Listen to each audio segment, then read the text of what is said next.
Hey there to all of our fans online. I'm Paula Ferris. And I'm Rob Nelson with the top stories on this Thursday, December 6th. Senior U.S. officials tell ABC News that President Bashar Assad's forces have loaded nerve gas components into bombs at or near Syrian airfields. It's assumed the intent was to move those bombs onto aircraft, but there's no way to know if that's happened for certain. Syrian ground forces and rebels have been battling in and around the Syrian capital of Damascus. It's now estimated that more than 40,000 people have been killed in the violence since it started back in March of 2011. President Obama and congressional Republicans have just 26 days to reach a deal avoiding the fiscal cliff. Mr. Obama and House Speaker John Boehner took a step yesterday speaking about the standoff on the phone. You just saw Treasury Secretary Tim Geithner. He also weighed in, saying the president is willing to allow the nation to go over that cliff if Republicans do not agree to raise taxes on the wealthy. War words continues.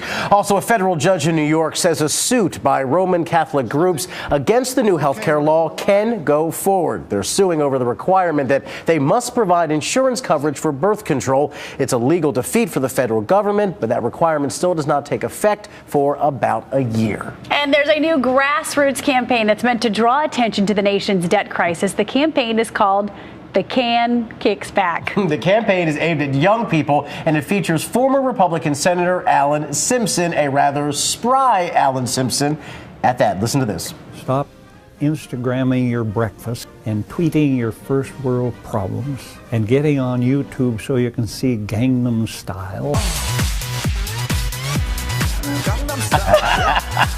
This never gets old. It could never get old. That is 81-year-old Alan Simpson going Gangnam Style there, doing his best impression of pop sensation Psy. Alan Simpson's one of Simpson Poles, too. The campaign urges young folks to use social media to get people to sign a petition calling for a bipartisan solution to the nation's $16 trillion debt. If you can make the 81-year-old former senator do Gangnam Style, there's hope for the country. There is hope for the country. And as you said, he co-chaired, they've heard this phrase, Simpson Bowles. He chaired that commission to solve the nation's deficit issues, and so that's why he has a personal interest in getting this done. So glad that he spoke out in a extremely creative way. Spoke out and danced out. And danced out, Gangnam Style, and kept his hips strong and everything. Proud of the senator.